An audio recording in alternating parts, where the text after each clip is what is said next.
کہ اللہ تبارک و تعالی جانے والے مرحوم کو جنت الفردوس میں اعلیٰ مقام عطا فرمائے۔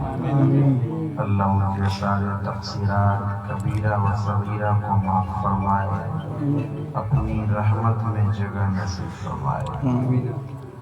مجھے تو جب حافظ قاری پرویز صاحب قبلہ نے فون کیا تھا، میں نے یوں ہی سوچا تھا کہ مختصر فاتحہ خوانی ہوگی، اس لیے میں آ بھی گیا وہی سوچ کے، ورنہ انہیں پتہ ہے کہ میں پچھلے 5 دنوں سے اور اگلے 5 دن اور گڑھوا میں محرم الحرام کے تعلق سے کربلا بالتفصیل بیان کر رہا ہوں۔ اس کے بعد بھی سفر کہیں کہیں ہے تو رات میں بھی 1-2 جگہ، پھر دن میں اس کے بارے میں تحقیقات کرنا، چونکہ جو بولنا ہوتا ہے لوگ اچھی خاصی تعداد میں وہاں آتے ہیں، سننے کے بعد پھر وہ سوال بھی پوچھتے ہیں، ان کا جواب بھی مجھے دینا ہوتا ہے، اس پر مستضاد اتنے سفر کا متحمل میں نہیں ہوں، لیکن ان کی محبت اور ان کے والد صاحب قبلہ اور عمومی طور پر گارو کے جتنے بھی اہل ایمان ہیں، سب نے مجھے بہت پہلے سے محبت دی ہے، اسی محبت کا کچھ حق ادا کرنا تھا تو میں آپ کے بیچ آ گیا ہوں۔ اور جناب صلاح الدین صاحب، جناب کلام الدین صاحب، دونوں بھائیوں نے، حضور کی ایک حدیث ہے کہ ان اسرع الدعاء اجابۃ دعوت الغائب للغائب، کہ وہ دعا جو بہت جلدی قبول ہوتی ہے، یہ وہ دعا ہے جو کسی کو دعا کوئی دے، کسی کے لیے دعا کرے، اس کے پیٹھ پیچھے، اس کی غیر موجودگی میں، یعنی منہ پر تو دعا کر دیتے ہیں، بڑی پریشان چل رہے ہیں بھائی دعا کرنا، اللہ آپ کو ٹھیک ٹھاک کرے، معاملہ سب منہ پر تو بول دیا۔ یہ چونکہ دعا کی قبولیت کے لیے اہم جو جوہری شے ہے وہ خلوص ہے، جس کے لیے آپ دعا کر رہے ہیں وہ اگر سامنے ہے تو خلوص کے فقدان کا شائبہ ہے، کہ ہو سکتا ہے کہ صرف اس کو خوش کرنے کے لیے ہم نے دعا کر دی، لیکن جس کے لیے دعا کر رہے ہیں وہ ہے ہی نہیں، اب اس کے لیے دعا کریں تو اللہ تعالیٰ بہت جلدی قبول کرتا ہے۔ جانے والے مرحوم بھی ہماری بیچ میں نہیں ہے، ہم سب بیٹھ کر کے لیوجہ اللہ ان کے لیے دعا کر رہے ہیں، تو اللہ کی ذات سے امید ہے اس حدیث کے مطابق کہ اللہ تعالیٰ ان کی بخشش فرمائے گا۔ استاذ محترم حضرت علامہ معین الدین عزیزی صاحب حفظہ اللہ دامت برکاتہ العالیہ کی تشریف آوری ہے، ان کی پاکیزہ مقدس ذات ہمارے بیچ میں ہے۔ چند دیر چیدہ میں کام کی باتیں کروں گا، چونکہ آج کے دور میں زیادہ لمبی تقریریں کرنے کا فائدہ کیا ہے، چند باتیں ہی ہو جو عمل کے لیے ہو، جس کو لوگ سیکھیں، سمجھیں، اپنائیں۔ زیادہ لمبی تقریریں کرنے سے بھی لوگ ولی نہیں بن جائیں گے۔ ہم تو آج کے دور میں یہ سمجھتے ہیں کہ اب ہر محافل میں لمبی تقریروں کا دور ختم ہو چکا ہے، جس کو سدھرنا ہوگا وہ یوٹیوب میں سن کے بھی سدھر جائے گا۔ جی بے شک۔ اور جس کو اگر نہیں سدھرنا ہوگا تو نبی بھی اگر تقریر کرے تو ابو جہل بے ایمان رہے گا۔ جی درود پاک پڑھیں تو بات آگے بڑھاؤں۔ اللہ رب محمد صلی اللہ علیہ وسلم، محمد محمد صلی اللہ علیہ وسلم، صلوات و سلام علیک یا رسول اللہ صلی اللہ تعالی علیہ وسلم۔ قبلہ نے آپ کو بڑی اچھی نعت خوانی آپ کے سامنے پیش کی، 2 شعر پڑھتا ہوں، اس کے بعد پھر انشاءاللہ اپنے گفتگو کو آگے بڑھاتے ہیں۔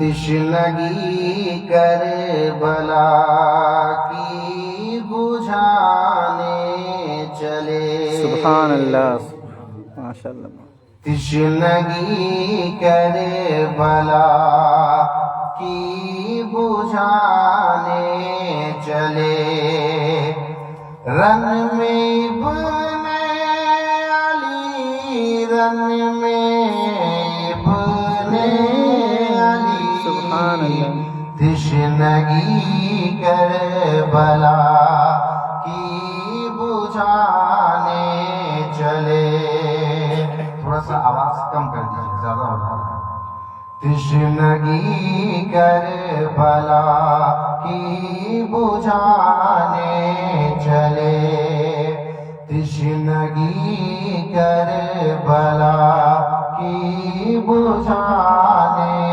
چلے رن میں ابن علی رن میں ابن علی اگر ممکن ہو تو آپ لوگ میرے ساتھ صرف اتنا کہیے گا رن میں ابن علی رن میں ابن علی تو ابھی کہا جا رہا تھا نا کہ چھوٹی محفلیں حالانکہ جو بھی محفل حضور کی ہو وہ چھوٹی نہیں ہوتی جی جی بے شک چھوٹے بلکہ اس میں بیٹھنے والا بھی اب چھوٹا نہیں رہ جاتا ہے جی جو اس میں بیٹھتا ہے اللہ تعالیٰ بڑی محبت سے اسے دیکھا کرتا ہے جب اللہ تعالیٰ نے کیا نا کہ انی جاعل فی الارض خلیفہ میں زمین پر اپنا نائب بنانے والا ہوں تو فرشتوں نے کہا کہ عبادت ہمیں آتی ہے تسبیح ہمیں آتی ہے تحلیل ہمیں آتی ہے ہم سب کریں گے نا نسبح بحمدک ونقدس لک ہم کافی ہیں آپ کی عبادت کے لیے اللہ کیوں انسان کو بنا رہا اتجعل فیہا من یفسد الدماء اس کو زمین پر تو پیدا کرے گا انسان کو جو زمین پر جا کر کے لڑائی کرے گا جھگڑا کرے گا جنگ کرے گا ایک دوسرے کو مارے گا قتل کرے گا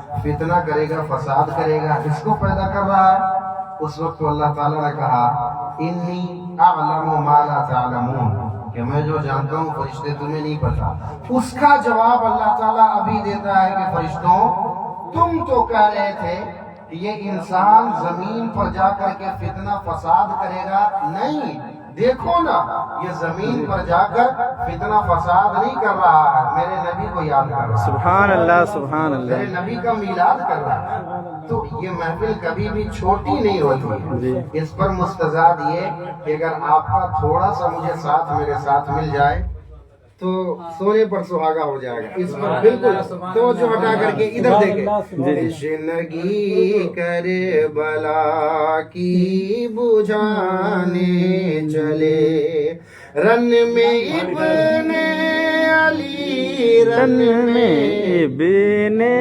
علی تشنگی کربلا کی بجھانے چلے تشنگی کربلا کے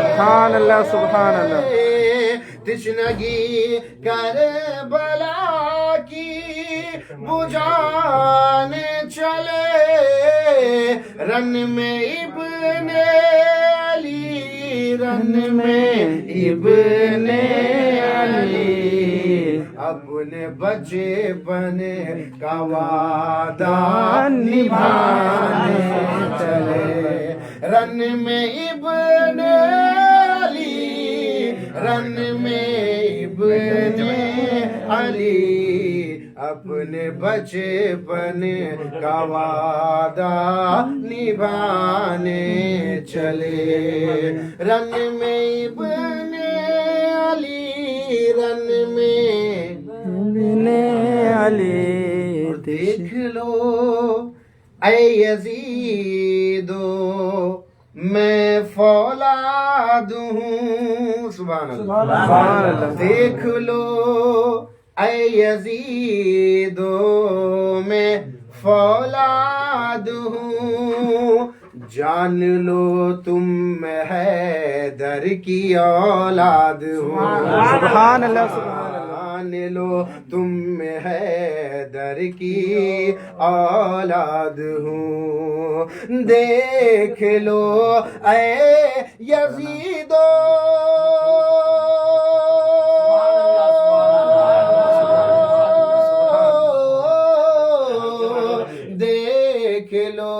اے یزیدو میں فولاد ہوں. شعر پر تو مجھے لگتا ہے آپ مچل ہی جائیے گا. دیکھ لو اے یزیدو میں فولاد ہوں, جان لو تم حیدر کی اولاد ہوں. چڑھ کے نیزے پہ, ہاں چڑھ کے نیزے پہ قرآن سنانے چلے. رن میں ابن علی, رن میں ابن علی,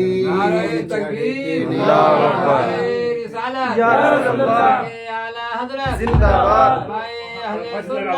باد زندہ باد فاروق سنی مسلمان زندہ باد. نعرہ تکبیر نعرہ رسالت. نیزے پہ بس ایک آدمی کوئی کام کرے نا, بڑی محنت سے پڑھ رہا ہوں, باقی ادھر توجہ رکھیے نا. ذکر ہو امام حسین کا, ذکر ہو علی کا, ذکر ہو علی والوں کا. نبی فرماتے ہیں ذکر علی عبادہ, علی کا نام لینا بھی عبادت ہے. سبحان اللہ, بے علی شک. کا ذکر کرنا بھی عبادت ہے.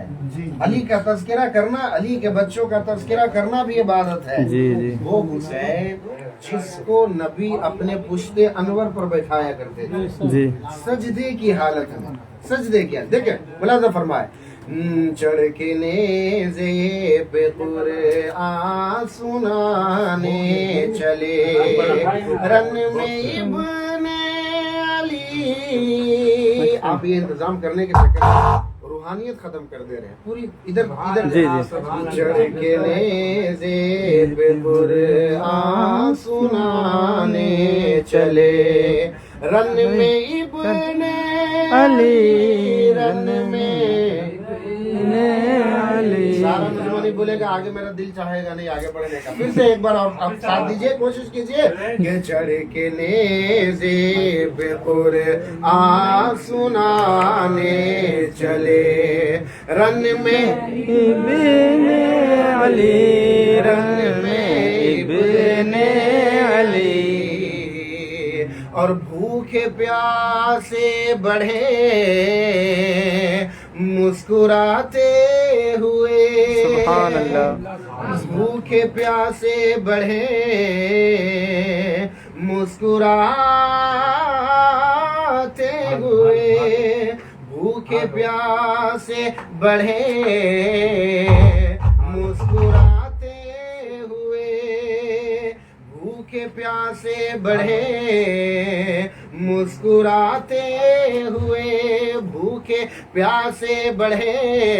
میں شعر بھولا نہیں ہوں جی جی. کیونکہ اگلا جو آنے والا ہے نا, اگلا لفظ قسم سے آپ کا کلیجہ اوپر نکال دے گا. دیکھیں بھوکے پیاسے بڑھے مسکراتے ہوئے, یا علی کا وہ نعرہ لگا. سبحان اللہ سبحان اللہ. یا علی کا وہ نعرہ لگاتے ہوئے, بھوکے پیاسے بڑھے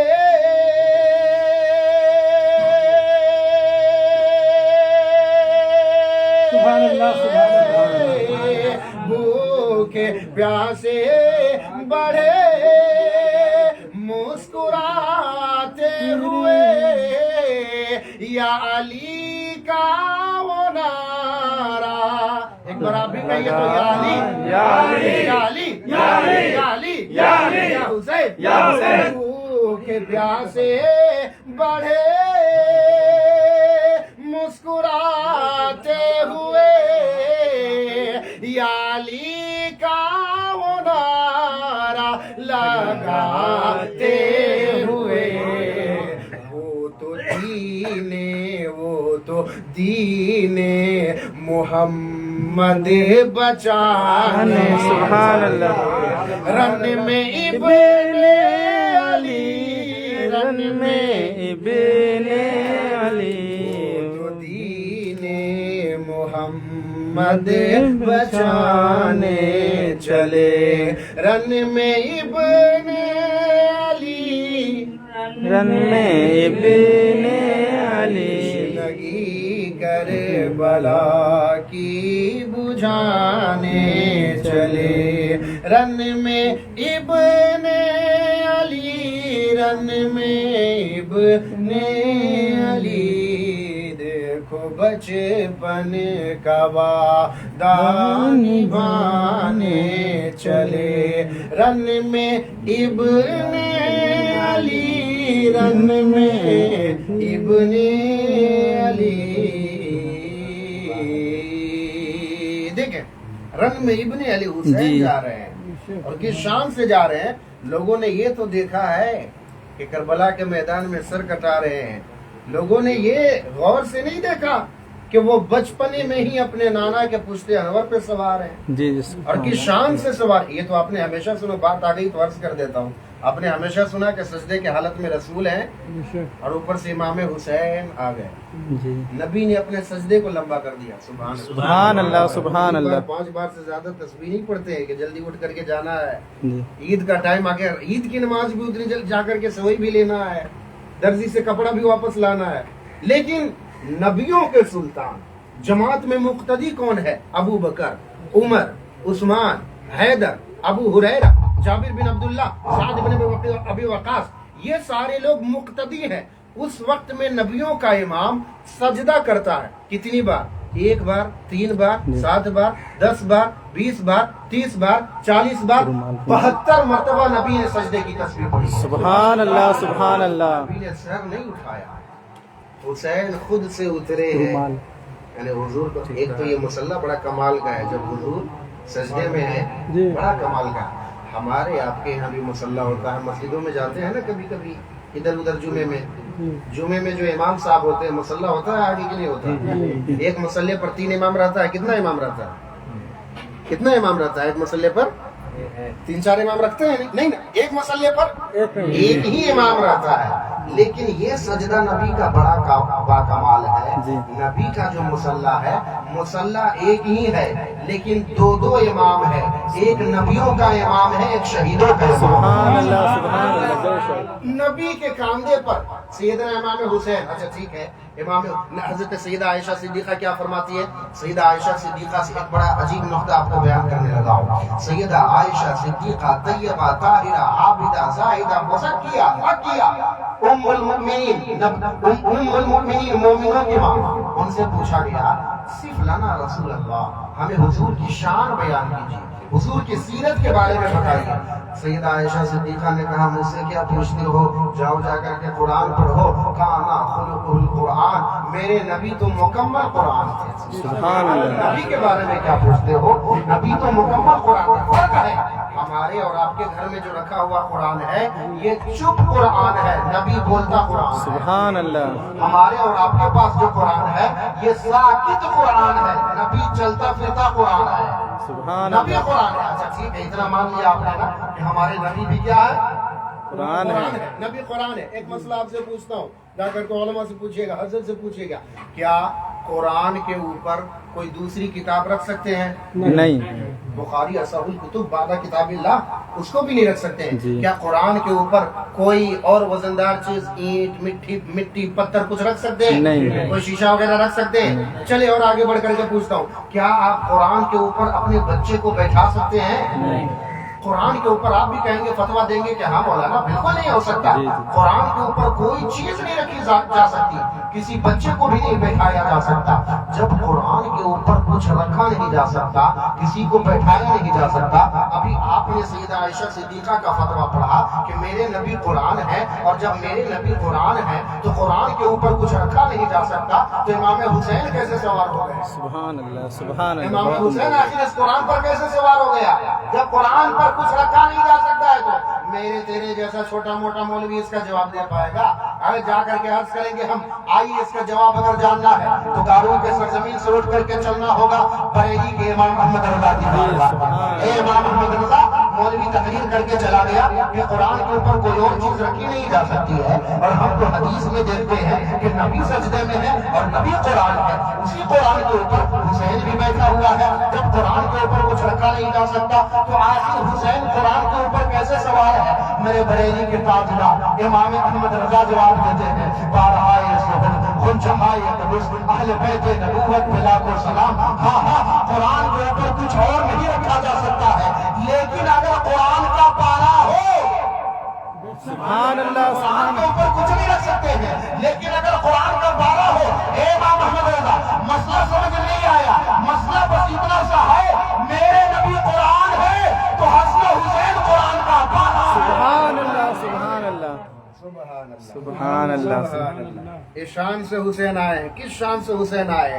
میرے نبی نے انہی کے محبت کے بارے میں فرمایا تھا نا کہ من مات علی حب آل محمد مات تائبا، من مات علی حب آل محمد مات مؤمنا، من مات علی ومن مات علی حب آل محمد مات شہیدا، علی ومن مات علی حب آل محمد مات مؤمنا مستكمل الایمان، علی ومن مات علی حب آل محمد بشره ملك الموت بالجنة، على ومن مات على حب آل محمد فتح له في قبره بابان إلى الجنة۔ سبحان اللہ۔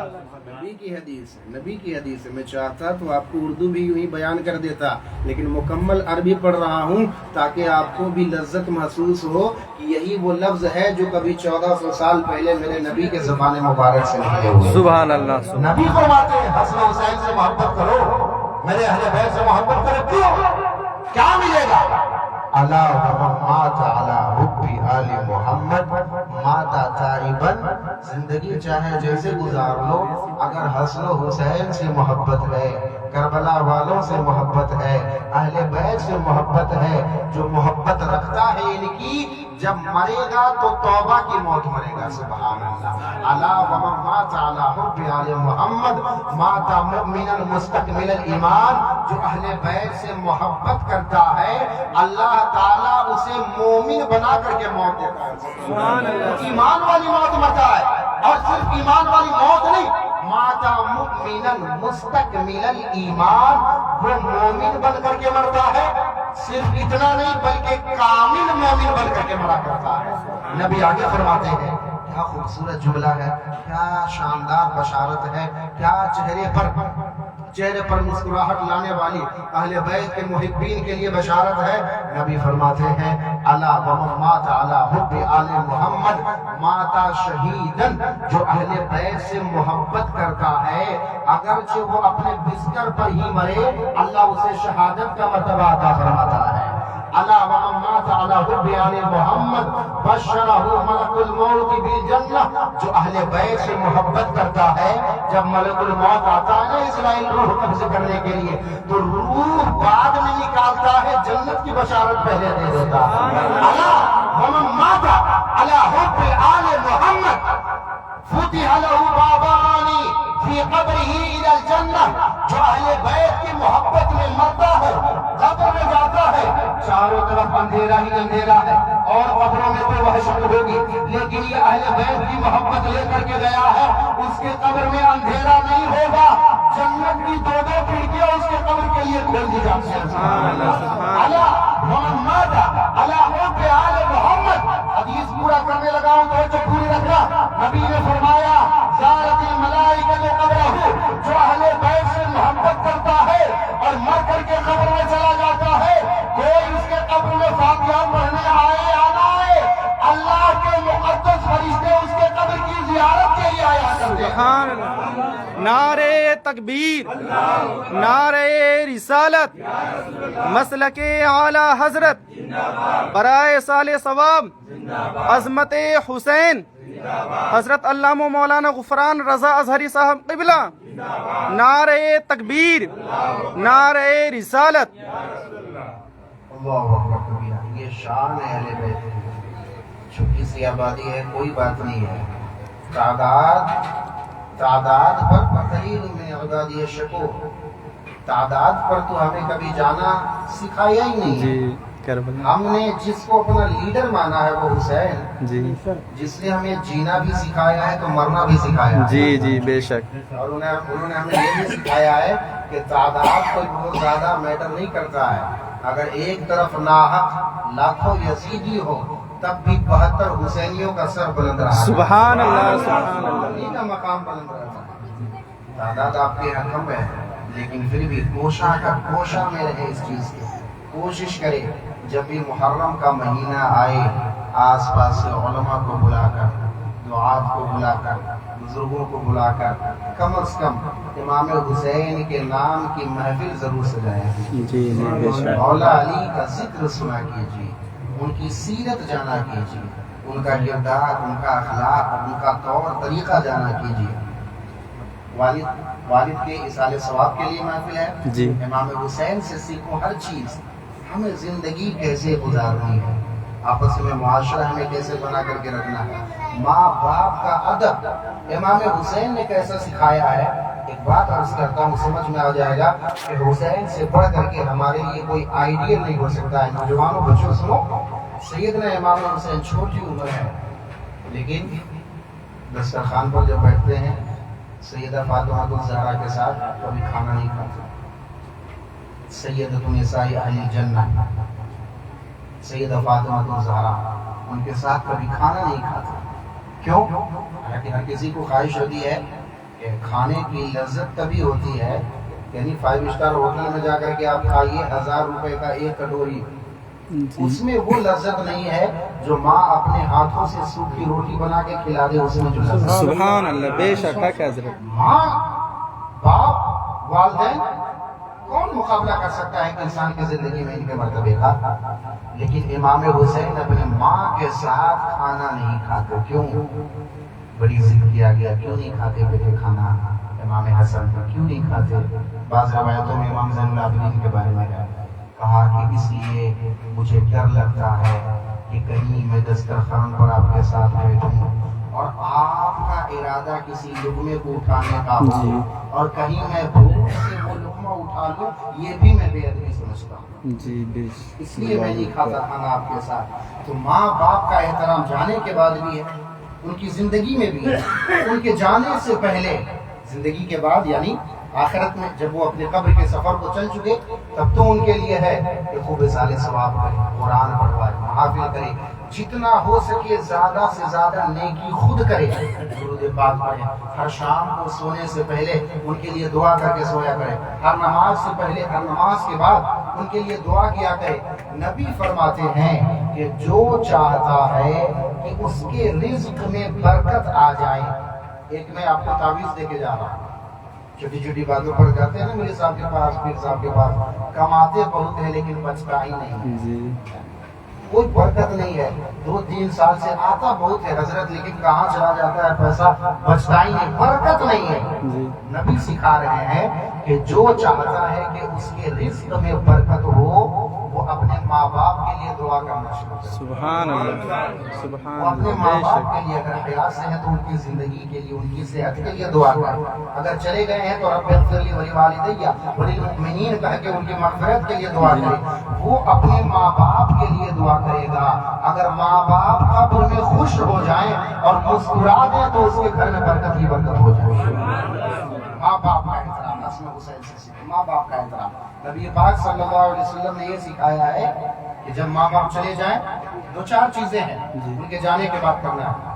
پہلا تو ان کا جنازہ پڑھنا، سب سے پہلے ان کا جنازہ پڑھنا۔ جنازہ کب پڑھیں گے؟ آپ کا بیٹا، ہمارا بیٹا ہمارا جنازہ کب پڑھے گا؟ جب اس کو جنازہ پڑھنے آئے گا تب نا۔ جی امام صاحب کو بلا کر کے پیچھے کھڑا ہو گیا، اسے نہ سورہ فاتحہ ہم نے سکھایا، نہ قل هو اللہ سکھایا، نہ عربی دعائیں ہم نے سکھائی، نہ ہمیں نماز سکھائی ہے۔ زندگی بھر ہم نے اسکول میں بڑا کانوینٹ میں پڑھایا کہ ہمارا بیٹا انجینئر بن جائے، پروفیسر بن جائے، کبھی قرآن نہیں پڑھایا۔ آخر سوچیے وہی بیٹا جب میں مر جاؤں گا تو میرے جنازے کے سامنے کھڑا ہو کر کے وہ پڑھے گا۔ اس کے لیے ضرورت ہے کہ ہم اپنے بچے کو دینی تعلیم کم سے کم اتنا دے سکیں کہ وہ ایمان والا بنے رہ سکے۔ نبی نے فرمایا ماں باپ چلے جائیں تو پہلے کیا ہے؟ ان کا جنازہ پڑھیں۔ اگر ان کا قرض ہو کسی کے اوپر تو ان کے قرض کو ادا کرنا، پوچھ کے کہ ہمارے والد نے آپ سے کچھ لیا تو نہیں تھا، وہ ادا کرنا۔ قرض اتنا بڑا مرض ہے۔ نبی کے بارگاہ میں جنازہ آیا، حضور نے پوچھا کیا، چلو صحابہ سب لگا، سب صحابہ سب لگا لیا۔ نبی نے اس کا چہرہ دیکھا، کہا سب لگا لیا، تم لوگ جنازہ پڑھو اس کو۔ یا رسول اللہ آپ کو نہیں پڑھتے؟ کہا کہ یہ قرض دار آدمی ہے، یہ قرض لے کر کے دنیا سے چلا گیا ہے، میں اس کی جنازے کی نماز نہیں پڑھتا، کوئی اس کی قرض ادا کرے تو میں پڑھتا ہوں۔ ایک صحابی رسول اٹھے، یا رسول اللہ میں اپنے بھائی کے قرض کی ادائیگی کا ذمہ اپنے اوپر لیتا ہوں، میں ادا کروں گا۔ انہوں نے ادا کیا، تب نبی نے اس کی نماز پڑھی۔ نبی جس کی نماز سے انکار کر دے حضور کے دور میں رہ کر کے، کتنی بڑی یہ گرما نصیبی ہے۔ قیامت کے میدان میں شہید جو ہوتا ہے نا، اللہ کی راہ میں نکلتا ہے تلوار لے کر کے، وہ اپنی جان ہی دے دیتا ہے نا اللہ کے لیے، خون بہا دیا، پیر کٹ گیا، سر کٹ گئے، دھڑ کٹ گئے، سب کچھ خون کا ایک ایک قطرہ بہا دیا گیا ہے، لیکن قیامت کے میدان میں وہ بھی اٹھے گا تو اس کے یعنی شہادت کی موت ایسی موت ہوتی ہے، نبی فرماتے ہیں کہ شہید کے اوپر جب تلوار چلتی ہے، اس کے خون کا ایک قطرہ زمین پر بعد میں گرتا ہے، اللہ تعالیٰ اس کی بخشش پہلے فرماتا ہے۔ سبحان اللہ، سبحان اللہ، بے شک اتنی بڑی فضیلت ہے۔ لیکن قیامت کے میدان میں اگر وہ شہید بھی کسی کا قرض کھا کر کے آیا ہوگا، اللہ تعالیٰ اس کو بھی جلدی دے گا۔ اللہ اکبر۔ قرض کسی کا لے کر کے اور دبا لینا اور اس انتظار میں رہنا کہ کہیں سے بلا جاتا، نہیں پوچھتا تو ٹھیک ہے بچ جاتا۔ نبی فرماتے ہیں دوسرا حق یہ ہے تمہارے باپ کا جانے کے بعد ان کی جنازہ پڑھو، ان کی قرض، ان کے لیے مغفرت کی دعا کرو۔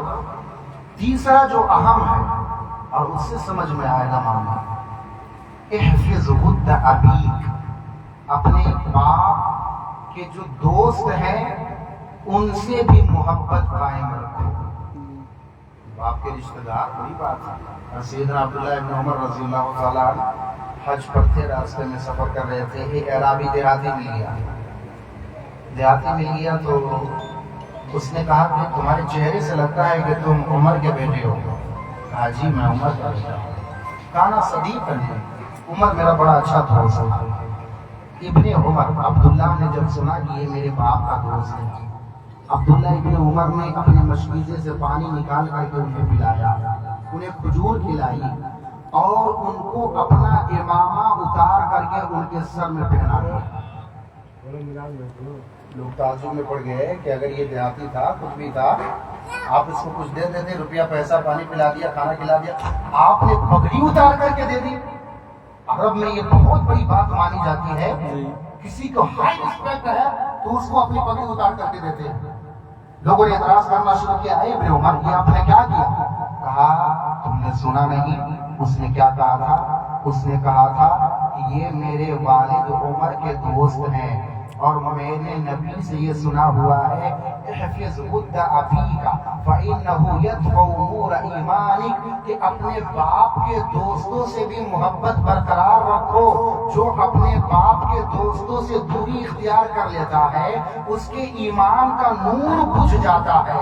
تو میں اس کو اپنی پگڑی دے کر اس کا احترام کر کے اس کی رسپیکٹ کر کے میں صرف اس کا احترام اور عزت ہی نہیں کر رہا تھا بلکہ میں اپنے ایمان کے نور کو اور بڑھا رہا تھا۔ سبحان اللہ، سبحان اللہ، بے شک ہے۔ اچھا یہ بتائیے، باپ کا دوست جو ہے اس سے محبت کرنا ہے بیٹے کو کیوں؟ کیونکہ وہ جو دوست ہے اس سے باپ کو محبت تھی جی۔ تو اس کا مطلب یہ ہوا جس سے باپ کو زندگی میں محبت تھی اس سے محبت نبھانا ہوگا، جی ہے کہ نہیں؟ صرف دوست سے نہیں، جس کو آپ یہ بتائیے ایک انسان کے زندگی میں اس کے لیے سب سے زیادہ محبت کا اس کے مرکز اور سب سے زیادہ اس کا پیارا کون ہوتا ہے؟ اس کا بال بچہ۔ ماں باپ ہے تو ماں باپ، بال بچے ہیں تو وہ سب سے زیادہ ان کے لیے کماتا، ان کے لیے دوڑتا، ان کے لیے پسینے بہاتا، اس کے لیے بارش دیکھا نہ دھوپ، سب کچھ بال بچوں کے لیے کرتا ہے۔ مطلب یہ ہے اگر میرے 2 بھائی ہیں تو میرا باپ اپنے دوست سے اتنی محبت نہیں کرتا جتنا میرے بھائی سے محبت کرتا ہے. اور نبی کی حدیث آپ نے سنی کہ باپ جس سے محبت کرتا ہے چاہے وہ دوست ہو اس سے بھی محبت نبھانا ہے. اس سے کیا ہوگا؟ تمہارے باپ کو قبر میں راحت ملے گی, اسے سکون ملے گا. جب باپ کے دوست سے محبت نبھانے میں باپ کو قبر میں سکون ملتا ہے تو باپ تو میرے دوست سے زیادہ میرے بھائی سے محبت کرتا تھا. جب میں اپنے بھائی کو, دیکھو بھائی لڑا ہوا ہے, بگڑا ہوا ہے, جھگڑا ہو گیا ہے, 4 5 سال سے بات چیت نہیں ہے, اس طرح ہوتا ہے عام طور پر, میں کسی کو اسپیسیفک نہیں کر رہا ہوں ٹارگیٹ کر کے, لیکن اب وہ کیا ہے سالانہ کرتے ہیں, 10 لاکھ کرتے ہیں, 5 لاکھ خرچ کرتے ہیں, مدرسے میں دے رہے ہیں 10 کنٹل چاول, مسجد میں پنکھا لگا رہے ہیں. یہ ساری عبادت ایک طرف. جو اپنے بھائی سے ناراض ہو وہ 10 لاکھ روپے کا صدقہ دے, وہ ایک طرف. اگر اپنے باپ کو خوش کرنا ہے تو اپنے بھائی کو اپنے گلے سے لگا لے, اس کا باپ قبر میں مسکرانے لگے. سبحان اللہ سبحان اللہ. بہت حضرت باپ کے لیے ان کے جانے کے بعد جو سب سے اہم کام والدین کے لیے کرنا ہے کیا؟ بھائیوں اور بہنوں سے زیادہ سے زیادہ میل ملا, ان سے زیادہ تعلقات. اگر بھائی مجبور ہے, پریشان حال ہے, تو ان کی مجبوریوں میں ان کا ساتھ دینا. اگر بہن ہے, باپ کی کوئی بیٹی تھی تو وقتاً فوقتاً عید بقرعید اور موقع پر جا کر کے اس کے یہاں مہمان بننا, شادی بیاہ کے موقع پر اس کے یہاں ایک مضبوط فادر کا روپ ادا کرنا. یہ سارا کچھ کام کرنے سے جب قبر میں فرشتے کہتے ہیں اس کے نامہ اعمال لاتے ہیں اس کے سامنے, تو وہ باپ, وہ انسان, وہ مظلوم, وہ مردہ, وہ جنازہ قبر جب اپنی ساری نیکیوں کو دیکھتا ہے اور فرشتے اسے بتاتے ہیں باہر کیا کیا ہو رہا ہے, تو فرشتے اسے بتاتے ہیں. جب وہ پوچھتا ہے کہ باہر کیا ہو رہا ہے تو فرشتے اسے بتاتے ہیں تو انہیں 2 بیٹا چھوڑ کر کے آیا ہے, تو 4 بیٹیاں چھوڑ کر کے آیا ہے, تو اتنا خاندان چھوڑ کر کے آیا ہے. وہ لوگ تجھے بھولے نہیں ہیں. کوئی تیرے لیے درود پاک پڑھ رہا ہے, کوئی تیرے لیے قرآن پاک پڑھ رہا ہے, کوئی تیرے لیے کلمہ پاک پڑھ رہا ہے, کوئی تیری مغفرت کے لیے محفل میلاد سجا رہا ہے. اور جب قیامت کا منظر ہوگا تو اس وقت میں اس کے سامنے کأنہ جبال, اس کے سامنے نیکیاں اتنی زیادہ آ جائیں گی کہ اس کی نیکیاں پہاڑ کی طرح ہو جائیں گی. وہ دیکھ کر کے کہتا ہے فرشتوں سے قبر میں, اور حشر میں رب سے کہے گا اے میرے مولا اتنی ساری نیکیاں تو میں نے کی نہیں تھی, یہ اتنی نیکیاں کہاں سے آ گئی ہے؟ تو اسے کہا جاتا ہے اے بندے, تو جب دنیا سے آیا تھا اپنے پیچھے 2 بیٹے چھوڑ کے آیا تھا, اپنے پیچھے 4 بیٹے چھوڑ کے آیا تھا, اپنے پیچھے بھائی بیٹی اور بہن چھوڑ کے آیا تھا. وہی تیرے خاندان والے, وہی تیرے بیٹے تمہارے لیے علماء کو بلا کر, مولویوں کو بلا کر, بزرگان دین کو بلا کر محفل میلاد کر رہے ہیں, تمہارے لیے مغفرت کی دعا کر رہے ہیں. اسی دعا کا یہ نتیجہ ہے کہ تمہیں پہاڑ جتنی نیکیاں دی جا رہی ہیں. سبحان اللہ سبحان اللہ. بہت عمدہ ماشاء اللہ. محفل ثواب بھی فائدہ پہنچتا ہے مردوں کو. لوگ اعتراض کرتے ہیں کہاں سے پڑھیں گے ہم, اس کو کہاں سے فائدہ پہنچ جائے گا. لیکن محفل ایصال ثواب میں یہ ایک مسئلہ یاد رکھ لیجئے, قرآن کا ثواب بھی مردوں تک پہنچنے کے لیے شرط ہے. پہلی شرط یہ ہے, جو لوگ اعتراض کرتے ہیں ان کو سکھاتا ہوں, پہلی شرط یہ ہے کہ ایصال ثواب اسے پہنچتا ہے جو خود مومن ہو. کافر کو آپ چاہے 1 آیت نہیں 1.5 کروڑ ختم پڑھ کے پہنچا دیجیے, 1% بھی نہیں پہنچے گا. دوسری شرط یہ ہے کہ پڑھنے والا بھی مومن ہو, پڑھنے والا بھی ایمان والا ہے. کافر چاہے 1 ختم کیا, اگر 5-10 کروڑ ختم بھی پڑھ لے تو 1 آیت کا ثواب اسے نہیں ملنا ہے. ہم سنی ہیں, ہم اپنے مردوں کو ایصال ثواب کر کے بتاتے ہیں جو ہمارا گیا ہے وہ بھی مومن ہے, جو پڑھ رہا ہے وہ بھی مومن. جی بے شک. یہ جو کافر ہے وہ کہتے ہیں ایصال ثواب پہنچتا ہی نہیں ہے. ٹھیک ہی کہتے ہو, جو کافر ہے اس کو تو پہنچتا ہی نہیں ہے.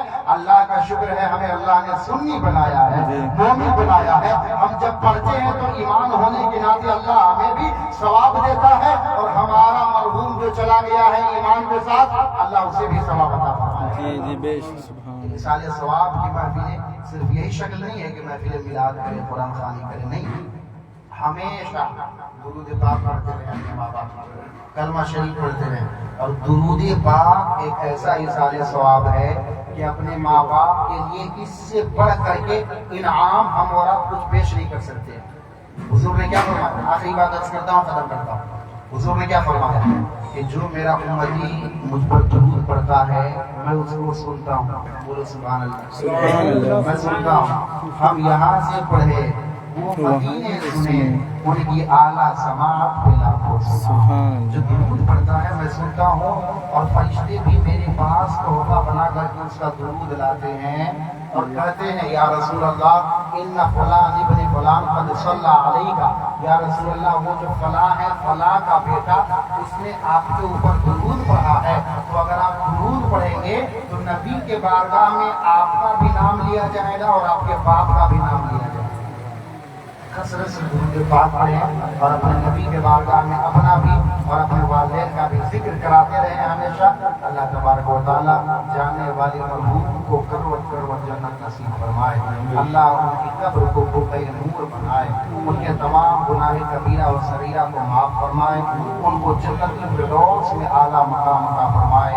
ان کے پسماندگان لواحقین رشتہ داروں کو